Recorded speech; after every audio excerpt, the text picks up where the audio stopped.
आप सबको मेरा नमस्कार। मैंने आपको कहा था काका भुसुंडी स्टोरी अगर ज़रूरत होगा तो मैं जो गरुड़ जी का प्रश्न था काका भुसुंडी से कि वो काका भुसुंडी आपको क्यों एक रूप मिला, उसका कारण बताइए।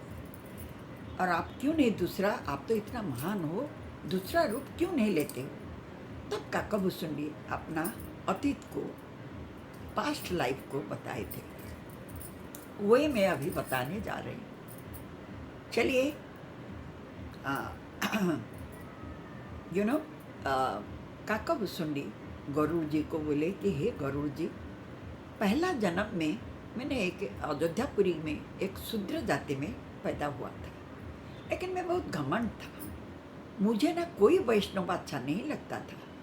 मैं मंदिर जाता था, लेकिन शिव जी का, धीरे धीरे शिव जी का मंदिर में एक ब्राह्मण से मैंने दीक्षा लिया। और ब्राह्मण को जो बात बोलते थे मैं सुनता था, लेकिन मेरा मन में घमंड नहीं जाता था। और मेरे सामने अगर कोई राम नाम का और विष्णु का नाम लेके कुछ बड़ाई करके बोलता था, मैं नहीं सहन कर पाता था। तो ये देख कर मेरा गुरुदेव बहुत ही दुखी हुए। मेरा गुरुजी बहुत ही अच्छे थे, मतलब वो ब्राह्मण बहुत ही अच्छे थे, ज्ञानी भी थे। वो मुझे हमेशा अच्छे बात सिखाते थे और बोलते थे, बेटा अगर तू राम भक्ति नहीं करेगा तो तू शिव जी का दर्शन कैसे पाएगा। शिव जी तो राम का सेवक है। लेकिन गुरु जी का ये शब्द सुन के मेरा तो अंदर से आग लग गया कि गुरु जी ऐसा क्यों बोलते हैं कि शिव जी ने राम का सेवक है। मुझे तो राम बिल्कुल नहीं पसंद थे। तो इसलिए मुझे गुस्सा तो था, लेकिन गुरु जी है ना, इसलिए कुछ बोल नहीं पाया। एक दिन ऐसे मंदिर में आके मैं बैठा था और शिव जी का जाप कर रहा था। तभी गुरु जी आके पहुँचे, लेकिन मेरा तो मन में घमंड था और मैं गुरु जी को देख के भी सम्मान नहीं दिया, खड़ा नहीं हुआ। तो मेरा ये उद्धतपन देख के तुरंत आकाशवाणी हुआ कि रे पाषाण, तेरा गुरुदेव आए हैं और तू इतना जाप में मग्न है कि तू गुरु को सम्मान देना भी भूल गया। ऐसा मेरा कभी नहीं भक्त हो सकता है। मैं तेरे को साथ देता हूँ कि तू जन्म जन्मांतर नीच योनि में पैदा हो। और जैसे ये शब्द आया, गुरु जी सुन के स्तंभ हो गए। मैं भी आश्चर्य हो गया, लेकिन ये शिव जी का ही था। और गुरु जी को मेरे को यही बोला, तो गुरु जी ने हाथ जोड़ के विनम्र सहकारे शिव जी का स्तव आरंभ किए। हे प्रभु, मैं आपसे विनती करता हूँ कि प्रभु उसको आपका जो साप दिए उसको थोड़ा कम कर दीजिए। और ये नादान है, उसको कुछ पता नहीं, अगर कुछ गलती हो गया तो आप दया करके उसको माफ़ कर दीजिए। तो फिर से आवाज़ सुनाई दिया कि जो सांप मैंने दे दिया उसको तो कोई खंड नहीं कर सकते हैं, लेकिन थोड़ा मैं उसको लघु कर देता हूँ कि वो बहुत सारे जन्म उसको मिलने से बाद वो एक ब्राह्मण परिवार में पैदा होगा। नीचे जोनि में जन्म होने से बाद एक ब्राह्मण परिवार में पैदा होगा, तब उसको मन में राम भक्ति जरूर आएगा। और तभी से मैं हाँ, दूसरा शंकर जी ने बोले कि उसको पिछला जन्म का बात याद रहेगा और कभी भी जन्म और मरण का कष्ट ना होगा। तभी भगवान की शिव जी का आशीर्वाद में मैं सबसे पहले सांप योनि में पैदा हुआ, क्योंकि भगवान बोले थे सर्प जैसे तूने बैठ रहा तो इसलिए तुझे पहले सर्प योनि ही मिलेगा। तो मैं एक सर्प होके पैदा हुआ। उसके बाद बहुत सारे योनि बदल लिया, लेकिन मुझे कभी भी कष्ट नहीं हुआ। हे गरुड़ जी, ये भगवान का आशीर्वाद है। और मेरा गुरु इतने अच्छे थे कि उन्हीं का दुआ से ही मुझे कुछ कष्ट नहीं पता चला।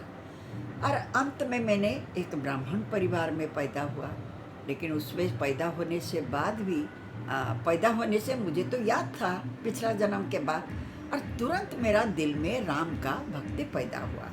मैं बार बार आके राम जी को, जहाँ पर राम को देखा, और घर कोना बाहर वन हर जगह पर मैंने राम को ढूंढा। मुझे मन करता था कि मेरे ये दो आंख राम को ही दर्शन करे। तो घूमते घूमते घूमते सुमेरी पर्वत के ऊपर मैं लोमस ऋषि को देखा।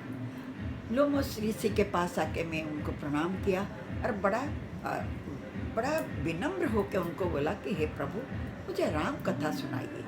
तो लोमस ऋषि ने भी मेरा भक्ति देख के बहुत ही प्रसन्न हो गए और वो मुझे बार बार राम जी का बात सुनाए ना। अभी राम जी का बात सुनाने से बाद वो मुझे बोले कि अरे बेटा, ब्रह्म तो एक ही है, ब्रह्म निराकार, उनका आदि नहीं अंत नहीं, और जो राम वही शिव, वो विष्णु वही, और सब वो गाने लगे, निर्गुण ब्रह्म का तत्व देने लगे।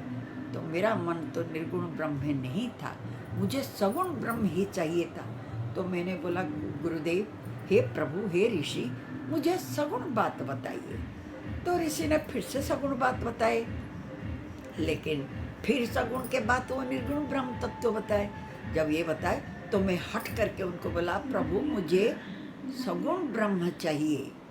जैसे मैंने हट किया तो ऋषि ने बोला, लोमस ऋषि को भी गुस्सा आया, आपको पता है, दो चंदन की लकड़ी को आप घिसते रहोगे तो आग तो निकलेगा, चिंगारी जरूर निकलेगा।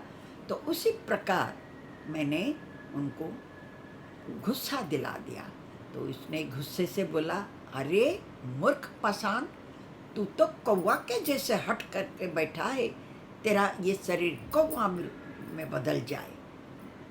तो तुरंत उनके बात खत्म होने से ही मुझे कौवा रूप मिल गया। मैंने उनको बार बार प्रणाम किया और उड़ गया।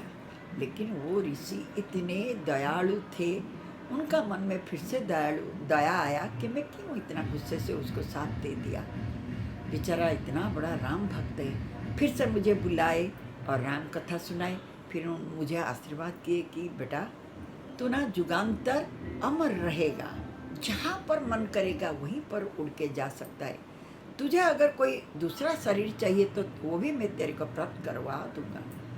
तो लेकिन ऐसे बोल के और तुझे मैं इच्छा मृत्यु देता।